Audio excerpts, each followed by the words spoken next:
Hello everyone, and welcome to Hill Street. Today's story is The Collector by Alex Hicks 19. If you end up enjoying this story, please leave a like. And if you enjoy hearing stories from me, please subscribe and become a resident of Hill Street, and let me know how I'm doing in the comments. Now, let's get to this nightmare. The collector had arrived. How did I know? I could smell him. Sulfur. Not to mention, I could hear the hound scratching ever so softly at the door.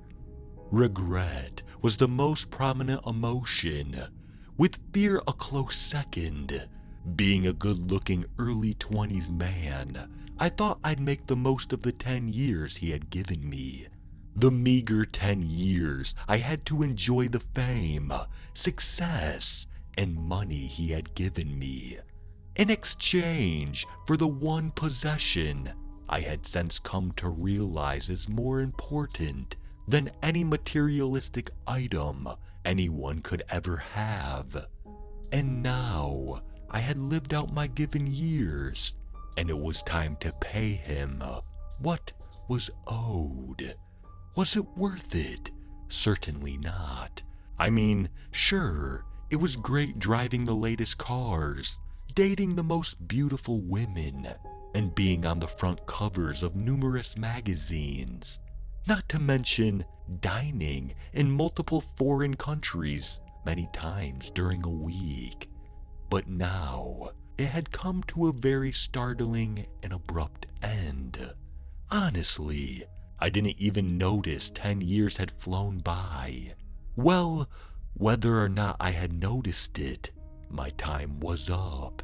He was walking up the stairs now, the stairs that led to my bedroom, my sanctuary, my safe room. It didn't feel very safe now. My heart was pounding in my chest so hard, it felt as though it could break free from my chest and escape, thus saving itself. But no, we were in this together. The moon shone in brightly through the huge sheets of glass that served as windows to my domain, casting long shadows from the trees outside. Shadows that seemed to know my fate and were dancing around my room, now in anticipation of the event about to unfold.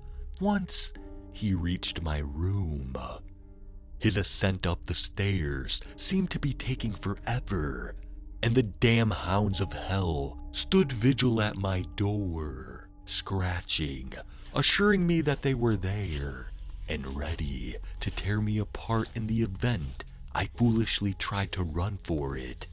The shadows continued to dance, and a raven landed by my window and stared in. Was it letting me know it was guarding the window, or was it merely here to watch the collector collect my soul? I lay in bed, clutching my sheets, and wondering what exactly was going to befall me once he knocked on my door. It was locked, but would a simple man-made lock withstand a being hailing from hell? I rolled over and opened my bedside drawer. The moonlight proceeded to shine on my Desert Eagle, illuminating it as though to assure me that it was indeed the answer to my current predicament. But should I end myself and put the cold metal barrel to my head, or do my best to keep my nerve and shoot my aggressor once he entered? Rather the latter. It was a long shot that it would work, but honestly, there's not much a dead man can do but hope. I glanced around my room for what might be the last time. The superfluously large television hung on the wall opposite my equally large bed. Beautifully expensive and exotic paintings displayed on every inch of wall space. Yet another tribute to my ill-acquired wealth. the Persian rug at the foot of my bed, covering the floor with its splendor. While observing the room, it became evident how still the night had become. No birds chirping, no dogs barking, not even the slightest hint of wind graced the land at present. The stench of sulfur grew stronger, almost to the point of suffocation. He had arrived at my door. The hounds had stopped scratching. I decided to pray. Maybe, just maybe, this God people believed in would be merciful enough to spare me. Clearly the last-ditch attempt at salvation was futile as I heard a soft but eerily menacing chuckle from the other side of my door.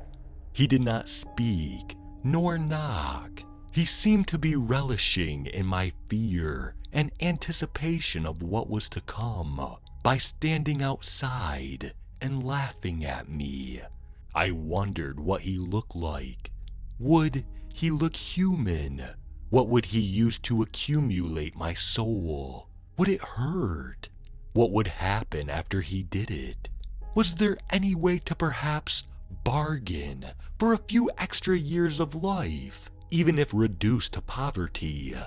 The chuckling continued as I was trapped in my thoughts, Desert Eagle in hand, still glistening in the moonlight. Why had I done it? Regret once again seeped in as the pure reality of my imminent annihilation hit me fully, as though I had stepped onto a busy highway, fresh out of college and with not a cent to my name. Selling my soul for more money than I could ever spend seemed like a dream come true. I had since come to realize that the dream had now become a nightmare. I had sold my soul for riches and fame, and now neither the money nor the power I had enjoyed would help me now. My soul was no longer mine, and now the time had come for it to be taken. The laughing had stopped. I assumed the time for jokes and mind games had passed, and it was time for business. I stood there in the dark now. Desert Eagle pointed at the door, waiting for him to try and break in. Perhaps I should start shooting before he even tried to enter. I moved closer to the door, intent to end him, if possible, before he had the slightest chance to get me. I squared up to the door and pulled the trigger. Nothing. I pulled it again, and again, and again. Not so much as a sound came forth from the machine made to take life. I sat the gun down and stood there. Not much else to do now. He did not kick or ram the door. The doorknob simply began to turn. The sulfuric smell was now suffocating, and I could not breathe. The doorknob turned slowly, and once again, the brilliance of the moon showed me just how slowly it was turning. The door creaked open, and my heart seemed to stop. There was nothing at the door. A sense of instant relief washed over me. Perhaps he had simply been toying with my mind and would leave me to live out the rest of my days. My thoughts were violently interrupted when I felt an icy finger run down the side of my face. I could feel his presence behind me. I could taste the sulfur now. That he had me in his grasp. My knees trembled and a cold sweat broke out across my brow. He continued to stroke and caress my cheek, as though we had once been lovers. I broke down in tears, my whole body trembling.